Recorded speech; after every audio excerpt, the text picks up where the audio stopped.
Get on board, get on track, get to where you're going. And now, your edutrainer, national insurance columnist, Steve Savant. Well, welcome everyone. I'm Steve Savant, your edutrainer and coach. Through our entry-level workshops called entertainment workshops, where we're doing an entry-level introduction into life insurance. And this week we're going to be doing an introduction into term life insurance. Now, of course, we've been talking about using the Lincoln Benefit Life Eclipse software system. So if you haven't gotten online yet, remember, go out to LBL. It's www.lblsales.com/ETW. Go ahead and download, hit the run installer, download the software so you can go kind of step by step. We're going to be using it all this week and all the way going forward. So you'll want to be able to make sure that you're online. And of course, Lincoln Benefit Life is an Allstate company, people who are sponsoring our workshops, and we thank them for that. You can also download, interesting enough, they have another idea that I really like. You can go out to their site, and we have this on the bottom of your screen if you just look at it right now, the lblsales.com/strategy/sales_customer existing.php. Don't measure it and don't try to memorize it. It's on the bottom of the screen. You can look at that. And here you'll see several of Lincoln Benefit Life's great support material that you may want to use. Client contact pieces already approved, well, by their compliance at least. And they have a few things like the Facts of Your Life, which is a huge booklet, a really good piece that we can get to you free, or just order the actual electronic version, or come on their site and just download it right then and there.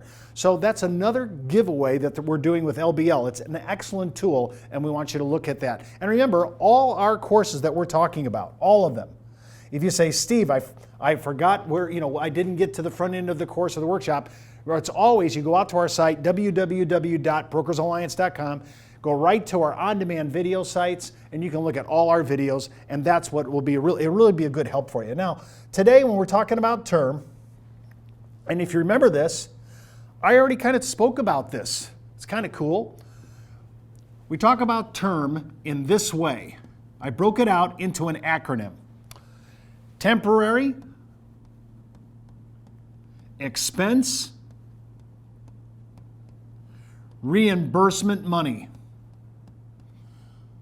So if I need to cover any kind of economic liability, and it's a temporary economic issue, I'm going to look at term, because I can go from anywhere from an ART, annual renewable term, to a 5, 10, 15, 20, 25, 30, all the way out to 40-year level term. And I can do that for things that are temporary. So although 40 seems to be pretty permanent to me, it could, for a young person, 40 could just push them to age maybe 70 or 75.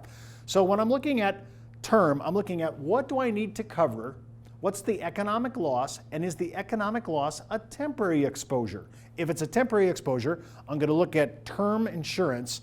And one of the things I want to do is when I go and look at spreadsheets or premium grids on term insurance, and there's several good vendors on this, I want to make sure that I'm really reading the actual grid right. Now, what do I mean by that?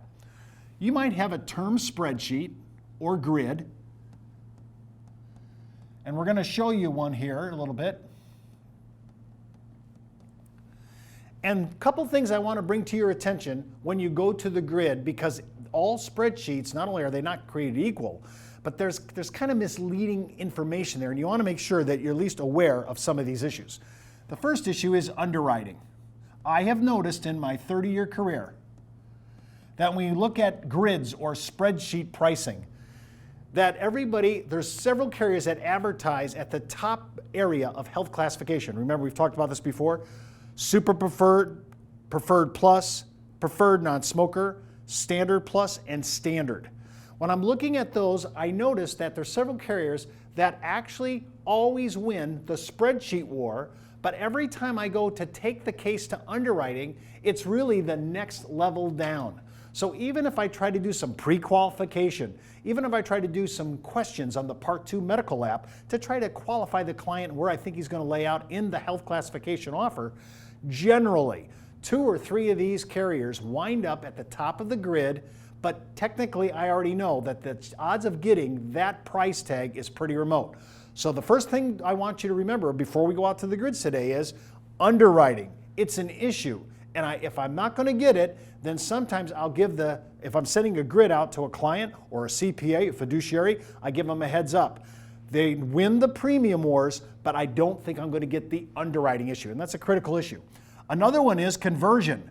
Remember, I don't like term insurance without a conversion privilege to permanent, just in case we need to have it.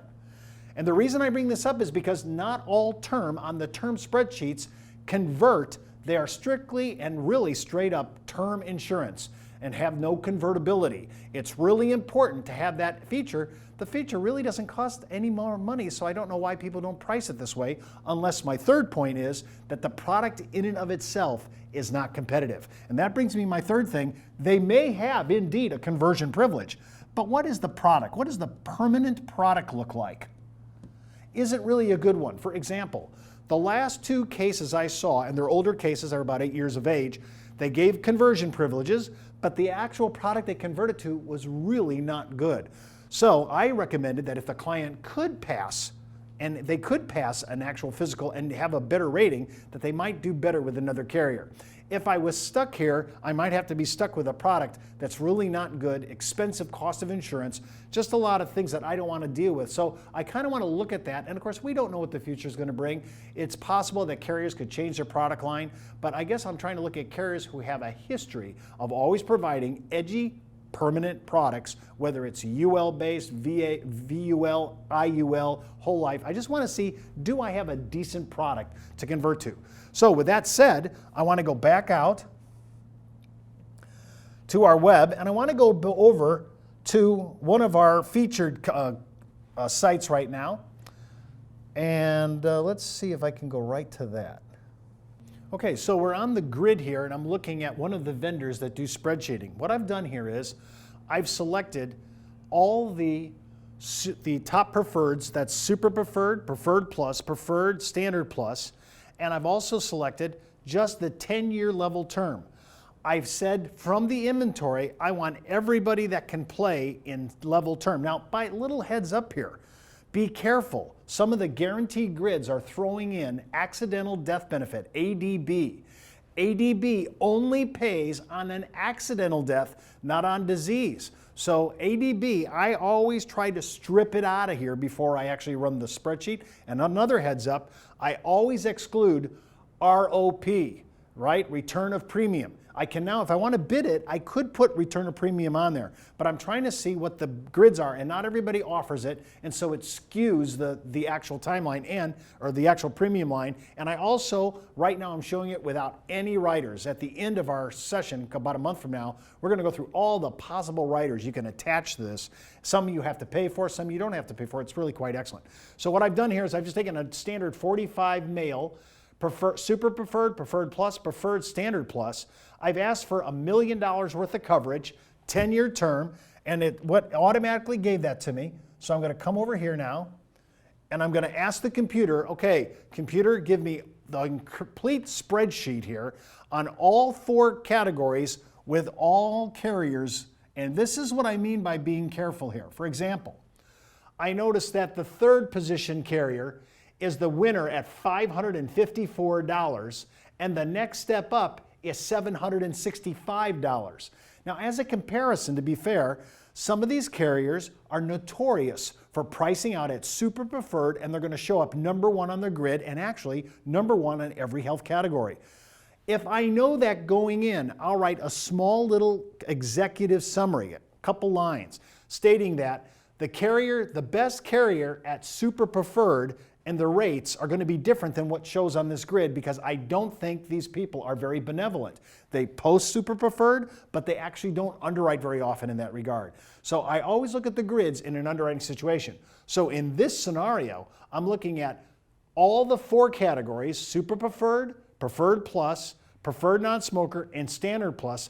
I'm comparing them, and then as I go through them, I will cherry pick through the inventory of all these carriers the people I know that are going to be problematic. 3 areas are going to be problematic: underwriting. A couple carriers up here at the top of the grid have very poor conversions to really good product. So I'm going to bring that up. And the client may still elect, I don't care, I just want term. And I'm happy to do that. I just want to give full disclosure. And a third one is here that I talk about again is not only do they have conversion privileges, period. There's a couple of carriers on here that actually they don't have a real conversion product. So you just really have to say, is that the kind of contractor, is that kind of carrier I want to go to? I just want to also show you, look at this. The best player, not necessarily the one we'd be able to underwrite, but the best player at $1 million, age 45, super preferred for $1 million is $545, which think about that. For that kind of coverage for 10 years, that's excellent. But look at how big the grid goes. I mean, how wide is the space of the term grid? It can go all the way up to almost $1,300 to $1,400. It just depends upon the carrier. That's why the spread is so great. It's not just 2 times, sometimes it's 3 times the amount. When a CPA or an attorney or a trust officer, when we deal with the fiduciary market, asks us to quote all the carriers so they've seen that we've done our due diligence, they are always staggered, and you're probably stunned as well, that these numbers for term are so spread out. That's why you can't just buy term on the market. You have to see who the players are. And be careful, a little side note. The television commercials that show term insurance or websites that show term quotes are notorious for whoever they're playing or whoever the carrier is that they want to promote. They're notorious for advertising and positioning themselves in the grid. I know that sounds kind of clandestine, but it is. We want to look at a full spreadsheet with a full product grid and then look at that and manage it. Is that the number I'm looking for? And with the spread this wide, I want to look at that. So what's going to happen in my grids or my spreadsheets? Once I figure out who the underwriting players are, I'm going to take off this grid everybody that I know I'm not going to get the benevolent underwriting. Next thing I'm going to do is make sure the conversion product's there. And the next thing I want to know is, when is the window of conversion? Some of these policies allow you to convert, and we'll get into that a little later on. Conversions, maybe it's just half the window or half the term. In 10-year, a lot of them just do 10-year window, it's on all the way. But depending upon age and depending upon the length of the term, whether they'll allow you to have convertibility. So it's very important to do grid work and to make sure that before you just send this out, that you have your caveats in place, because I always want to disclose he who is number one may not be the one that we get that premium on. I hate to say it, some carriers use their premium out here as more of an advertisement than in reality. And their reinsurance agreements really prove this out when they have such low retention and they have such conservative underwriting relationships with other reinsurance treaties. So when I'm looking at this grid, I just want to give you an idea, kind of give your conscience a little bit of a chance to say, what's the reality? And all the time, statistics aren't everything. So when I'm looking at this, and now what I'm doing is I'm asking the computer to go ahead and give us a list. And what it's going to do is going to list out all the carriers, and I could have, again, eliminated some of these, all based on underwriting or conversion or product. And what I've done is, this list, as you can see, it's the top carriers that we just quoted. They do it in succession. And in this contract, or in these contracts here, you'll notice that there's numbers, ART numbers coming online after the 10-year or after that time. Notice that this one carrier specifically doesn't show ART rates. So when I'm looking at this, I can go to every single contract. It also has the ratings and, by the way, the classifications of underwriting, as well as the actual premium mode that you can buy this in. When you look at this grid, make sure you're putting all those components in.